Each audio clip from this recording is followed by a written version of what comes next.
তোমরা যদি মনে করো দেবা না, আর আমরা যদি ঘোষণা দিয়ে দেই আনবো না, সেই দিন বুঝবা কারবার কি যায়। কাটা তারের বেড়া ওইদিকে দাঁড়াইয়া ফেজ নিয়ে ডাক দিবা, দুলাভাই দুগুলো ফেজ নিয়ে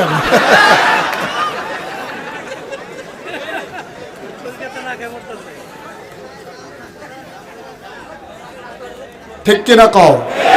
কষ্ট হচ্ছে তোমাদের? তাহলে পরীক্ষা কয়টা? 2 নাম্বার পরীক্ষা। আব্বা ফেল না পাস, টান্না টুন্না না গোল্ডেন এ প্লাস।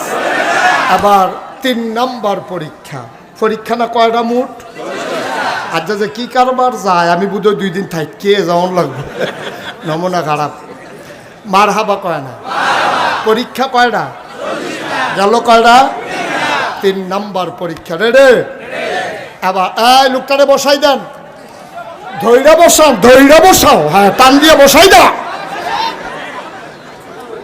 হ্যাঁ তা মনে করছো কমলা ফিটাফিটি শুরু হয়েছে, কে বাজছে কে বইয়া দাও।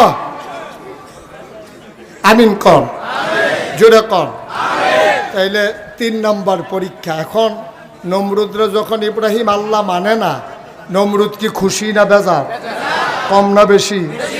এখন নমরুদ ইমার্জেন্সি অ্যাসেম্বলি কল করছে, সব মন্ত্রী এমপি উপদেষ্টারে ডাকাইছে, এই তোমরা আমার বেতন খাও, এক একজন মোড় হইতে হইতে কি কারবার হইছ, সবাই বুদ্ধি দাও।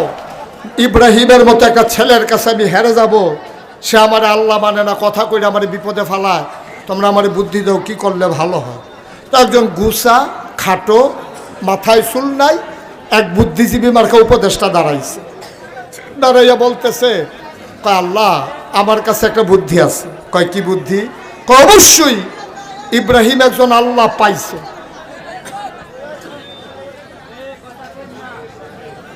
ইব্রাহিম একজন আল্লাহ পাইয়া সে ওই আল্লাহ মানতেছে, আপনাকে সাইডা দিছে, তা আমার কাছে একটা বুদ্ধি আছে। কয় কি বুদ্ধি?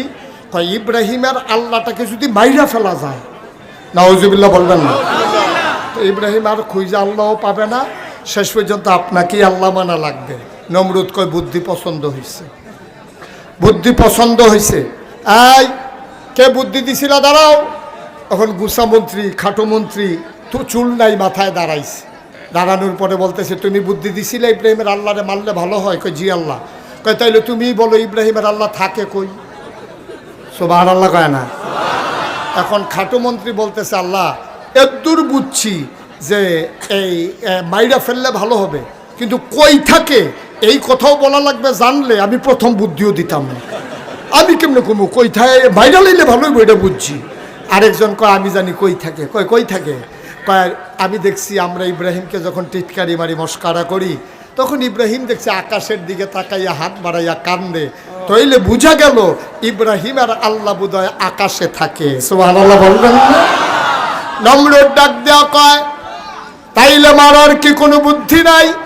একটাই বুদ্ধি আছে, সাভার এলাকায়, আশুলি এলাকায় যত ইটের ভাট্টা আছে সব ইট এনে তোরাক মাঠে জমা করতে হবে, উঁচা একটা মিনারা বানাইতে হবে, একজন লোককে তীর মারা শিখাইতে হবে, ওই তীর মাইরা ইব্রাহিমের আল্লাহকে আকাশেই মারতে হবে। যেমন বুদ্ধি তেমন কাজ, সব ইট আনা হলো তোরাক ময়দানে, ইটগুলো দিয়ে উঁচু মিনারা বানানো হলো, সরকারি খরচে একজনকে তীর মারা শিখানো হলো, মোটা তাজা করে। তীর মারায় যেদিন প্রথম হলো, আহা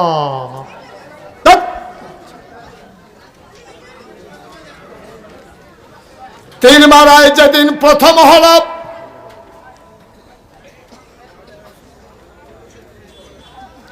ইব্রাহিম আলাইহিস সালাম তার আল্লাহকে মেরে ফেলার জন্য তীর মারা একজন তীরন্দাজ যখন প্রথম হয়ে গেল, সারা দেশের ভিতরে ডাকডুল পিটিয়ে দেওয়া হলো, আজকে ইব্রাহিমের আল্লাহকে মারা হবে।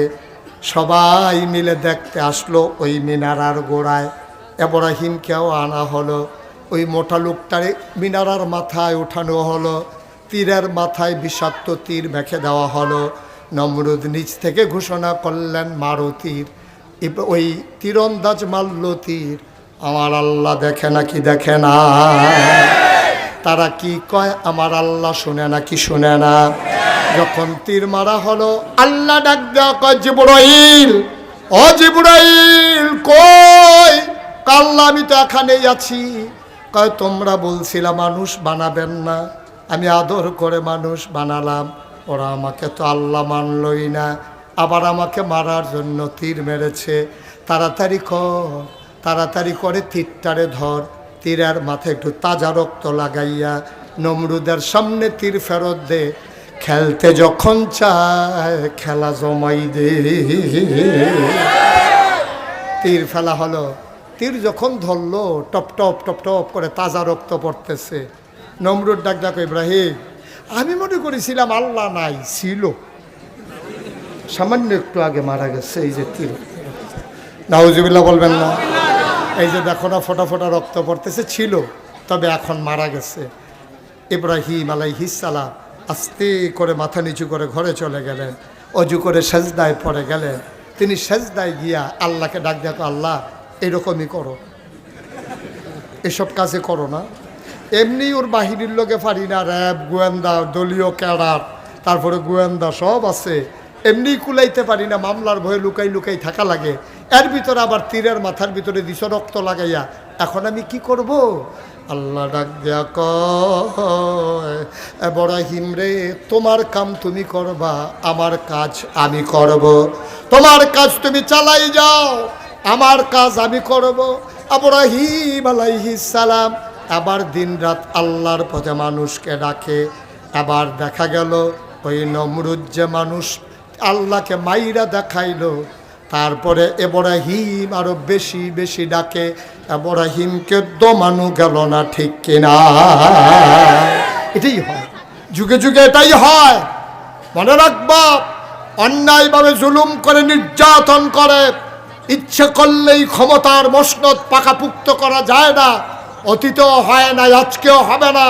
যেমন করে বাংলাদেশে জগদ্দল পাথরের বিদায় হয়েছে দীর্ঘ যুদ্ধের পরে, আজকে সিরিয়া থেকেও বাশার আল আসাদের চিরবিদায় হয়ে গেছে, ঠিক কিনা বলো?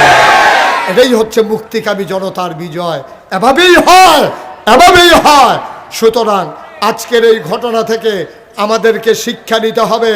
আগের মানুষগুলো যে কাজ করে অধপতন হয়েছে, আমরা যারা এখন আছি, আমরা যদি আবার আগের মানুষের মতো সিএনজি স্ট্যান্ড দখল দেওয়া শুরু করি, বাস স্ট্যান্ড দখল দেওয়া শুরু করি, আমরা যদি আবার মূলা তরকারি থেকে শুরু করে বাজারের ফুটপাতের দোকানগুলো থেকে চাঁদাবাজি শুরু করি, তাইলে আমাদের পরিণতি ওদের চাইতে আরো খারাপ হবে, ঠিক কিনা?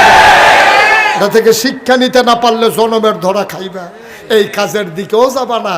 15 বছর এত কিছু করার পরে ওরা যেমন বিমানিতভাবে, আমরাও যদি আবার সেই কাজ শুরু করে দাও, আমাদের অধপতন আরও বেশি আসবে।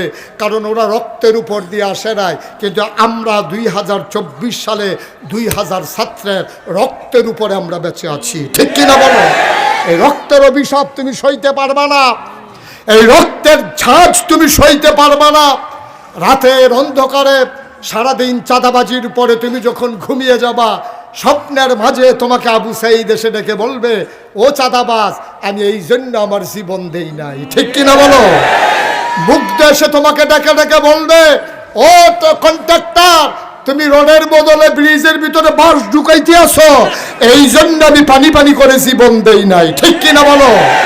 ওদের প্রতিটা ঘটনা থেকে আমরা শিক্ষা নিয়ে আমাদের দিনগুলো হবে নতুন দিন, আমরা সাজাবো নতুন বাংলাদেশ।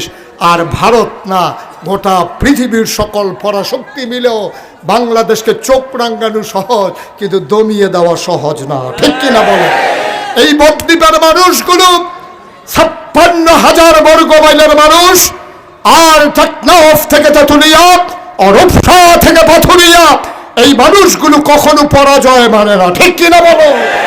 মাঝে মাঝে হয়তো তারা চুপ মেরে থাকে, কিন্তু আবার সেই বসন্তের যখন হিমেল হাওয়া শুরু হয়ে যায়, আর বর্ষার প্রথম ফোঁটা বৃষ্টি যখন পড়ে, মরা গাছের ভিতরে আবার ডালা গজায়। সুতরাং এই বাংলাদেশের মানুষগুলোকে যতই চেষ্টা করো, তারা স্বাধীনতা বুঝে, তারা মুক্তি বুঝে, আল্লাহর ভয় তাদের অন্তরে আছে। এই ভয় নিয়ে আমরা দুনিয়া থেকে বিদায় হতে চাই, ঠিক কিনা বলো? 33 বছর মুশতাক ফয়েজি মাহফিল করে, 33 বছর দেশে দেশের বাইরে মুশতাক ফয়েজি মাহফিল করে। তোমাদের এদিকে হয়তো আর আশা হয়ে ওঠেনি। মাহফিলে কদম দিলে 33 বছরের অভিজ্ঞতায় মাহফিলে কদম দিলেই মন সাক্ষী দেয়। আজকেও প্রমাণ পেয়েছি, সাক্ষী হয়েছে, তোমাদের এই উপস্থিতি, তোমাদের এই আয়োজন আল্লাহ কবুল করে নিয়েছেন।